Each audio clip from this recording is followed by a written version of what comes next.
Boyz II Men ont été autrefois l'incarnation parfaite de l'harmonie, redéfinissant le R&B dans les années 90 avec leurs ballades inoubliables et leurs voix soyeuses. Leur histoire est celle d'un talent brut, d'un succès indéniable et malheureusement de liens brisés. Alors que le groupe baignait dans la lumière des disques de platine et des victoires aux Grammy Awards, le parcours d'un de leurs membres a pris une tournure radicalement différente, une histoire de douleurs cachées, de luttes personnelles et de trahisons déchirantes. Revenons là où tout a commencé. Le lycée des arts créatifs et du spectacle de Philadelphie était un véritable vivier de talents en devenir. Dans un cours d'histoire, un jeune Nathan Morris fut surpris en train de chanter au lieu d'écouter la leçon. Lorsque le professeur exigea le silence, il chanta encore plus fort, une audace rebelle qui allait marquer son destin musical. Ce même jour, un autre élève, Mark Nelson, se joignit à lui dans une performance spontanée qui allait sceller une amitié pour la vie. Au fil des années, Nathan et Mark formèrent plusieurs groupes de chant avant de s'associer à leurs camarades Sean Stockman et Wanya Morris. Ensemble, ils créèrent un groupe appelé Unique Attraction. Les coins de rue devinrent leur lieu de répétition, mais c'est dans les toilettes des garçons du lycée, avec leur acoustique parfaite, que leur son prenait véritablement vie.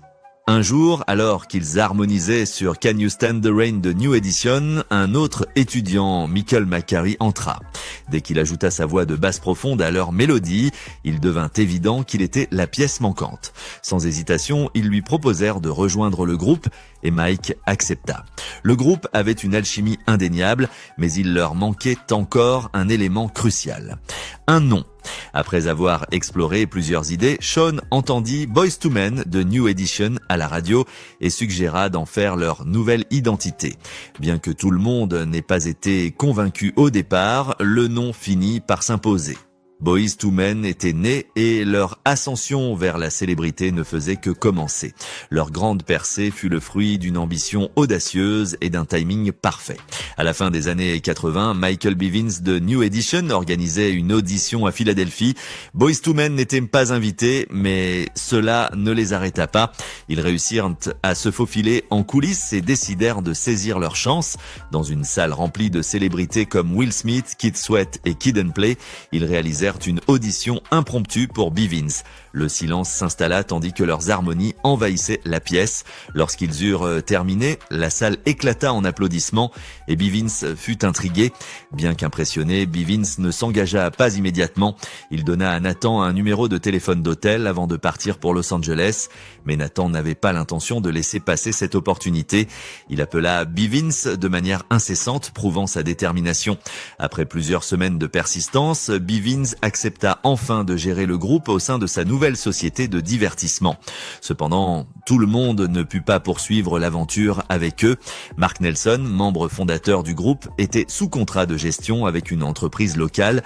Lorsque son manager refusa de le libérer, Mark n'eut d'autre choix que de quitter Boyz II Men.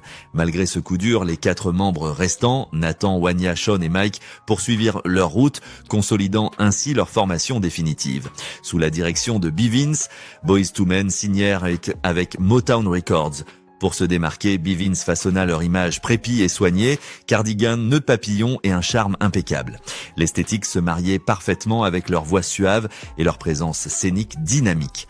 En l'an 1991, leur premier album Cooley High Harmony fut publié, avec des titres comme Motown Philly et It's So Hard to Say Goodbye to Yesterday.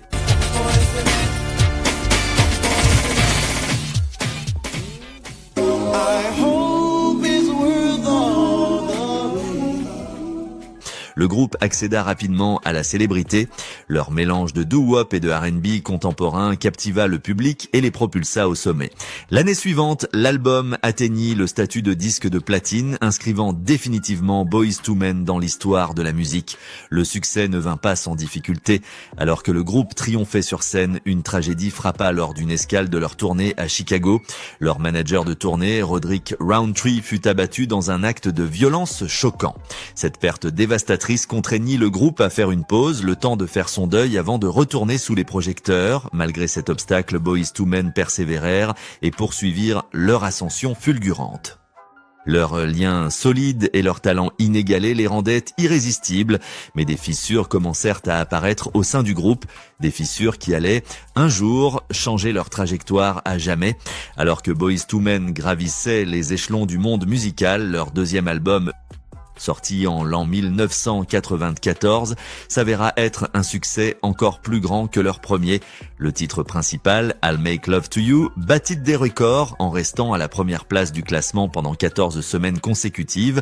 I'll make love to you like you want me to.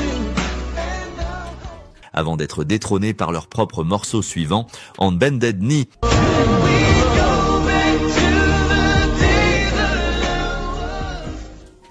Leurs ballades poignantes et leurs harmonies impeccables touchèrent profondément le public, consolidant leur réputation de roi du R&B.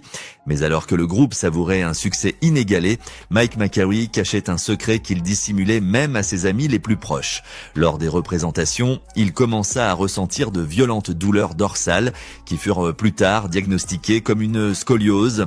Déterminé à ne pas laisser ses problèmes de santé entraver la progression du groupe, il endura la douleur, s'appuyant souvent sur sa canne, initialement un accessoire de scène, mais devenu une nécessité. Plus la renommée du groupe grandissait, plus la condition de Mike empirait, bien qu'il refusât d'en révéler toute la gravité. Pendant ce temps, des tensions latentes commençaient à émerger au sein du groupe. Comme c'est souvent le cas avec la célébrité, les égos s'enflaient et les divergences créatives se multipliaient. Le producteur Dallas Austin, qui avait travaillé sur leur premier album, révéla plus tard que le groupe avait beaucoup changé lorsqu'il revint collaborer sur leur second projet. Selon lui, leur nouveau statut de star les avait rendus plus difficiles à gérer et ils entrèrent en conflit avec plusieurs producteurs, y compris Babyface, qui écrivit l'emblématique I'll Make Love to You. Bien que le groupe ait initialement résisté à cette chanson, elle devint l'un de leurs plus grands succès, prouvant que même les tensions en coulisses ne pouvaient pas encore entraver leur ascension, du moins pas tout de suite. À la fin des années 90, Boyz II Men avait enchaîné les albums et les singles en tête des classements, collaboré avec des légendes de la musique comme Mariah Carey et Michael Jackson, et même ouvert leur propre studio d'enregistrement près de Philadelphie. Cependant, leur relation avec Motown Records se détériorait. Lorsque le label sortit un album de remix sans leur consentement, la confiance entre le groupe et leur maison de disques de longue date fut irrémédiablement brisée.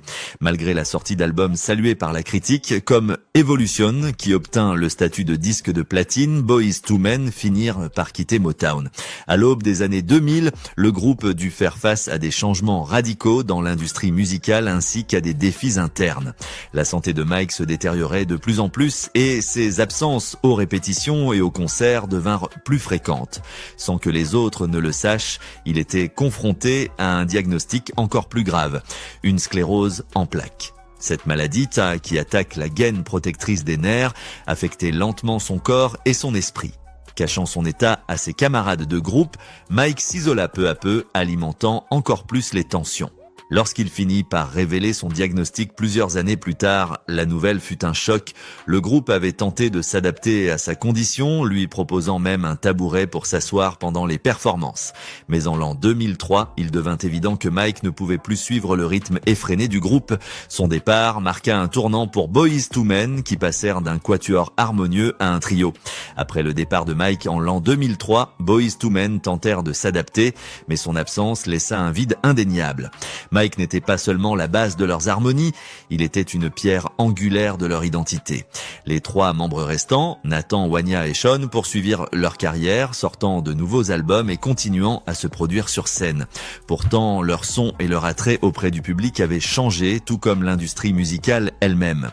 L'arrivée des années 2000 marqua une transformation des tendances musicales, laissant Boyz II Men en difficulté pour retrouver la gloire qu'ils avaient autrefois dominée. Pendant ce temps, la vie de Mike prit un tournant dramatique. À seulement 28 ans, le diagnostic de sclérose en plaques avait déjà bouleversé son existence. Il devait faire face non seulement aux souffrances physiques causées par la maladie, mais aussi à la pression émotionnelle de ses épreuves. Son mariage avec son épouse, Vénus, commença à se détériorer sous le poids des difficultés. Après 14 années de vie commune, Vénus demanda le divorce en l'an 2007, accentuant encore plus l'isolement de Mike par rapport à sa famille, y compris ses 3 enfants. Lors d'une interview émouvante avec Ian Van Zandt, Mike avoua que la séparation avec ses enfants l'avait brisé. Il expliqua que son ex-femme avait coupé tout contact entre lui et eux, le laissant avec le sentiment d'être simplement un homme avec des enfants, plutôt qu'un véritable père. Dans les années qui suivirent son départ du groupe, les relations de Mike avec ses anciens camarades devinrent de plus en plus tendues. Bien qu'il l'ait soutenu financièrement après qu'il ait quitté Boyz II Men, un sentiment de trahison persistait des deux côtés. Lorsqu'en l'an 2012, Mike exprima son souhait de réintégrer le groupe, les membres restants se montrèrent ouverts à cette possibilité, mais insistèrent sur la signature d'un contrat pour protéger le groupe en cas d'un nouvel abandon. Mike hésita et les discussions échouèrent. Le lien qu'ils avaient autrefois partagé semblait irréparable. Cette même année, Boyz II Men reçurent une étoile sur le Hollywood Walk of Fame, une distinction honorant leur contribution révolutionnaire à l'industrie musicale. Mike assista à la cérémonie, nourrissant l'espoir d'une réunion parmi les fans, mais celle-ci ne se matérialisa jamais. Malgré ce geste public, la distance émotionnelle entre Mike et le groupe demeurait profonde. Dans plusieurs interviews, Sean, Nathan et Wanya déclarèrent que la place de Mike au sein du groupe resterait toujours ouverte à condition qu'il puisse pleinement s'engager. En l'an 2016, Mike révéla publiquement son combat contre la sclérose en plaques pour la première fois.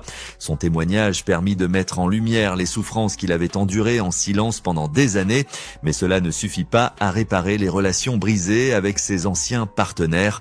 À ce moment-là, Boyz II Men avait déjà entamé un nouveau chapitre de leur carrière en trio, poursuivant leur tournée et continuant à sortir de la musique. Même s'ils ne dominent plus les classements comme autrefois, Boyz II Men restent un symbole intemporel d'excellence dans le R&B. Leurs harmonies continuent de captiver le public et leur héritage est gravé à jamais dans l'histoire de la musique. Quant à Mike, son parcours est un rappel poignant du prix personnel que peut exiger la célébrité. Ses luttes contre la maladie, la famille et la trahison dressent le portrait d'un homme qui fut un élément essentiel de l'un des plus grands groupes de l'histoire musicale, mais qui dut tracer son propre chemin lorsque les projecteurs s'éteignirent. Que pensez-vous de l'histoire de Boyz II Men et du parcours de Mike McCary ? Faites-nous part de vos réflexions et merci d'avoir regardé.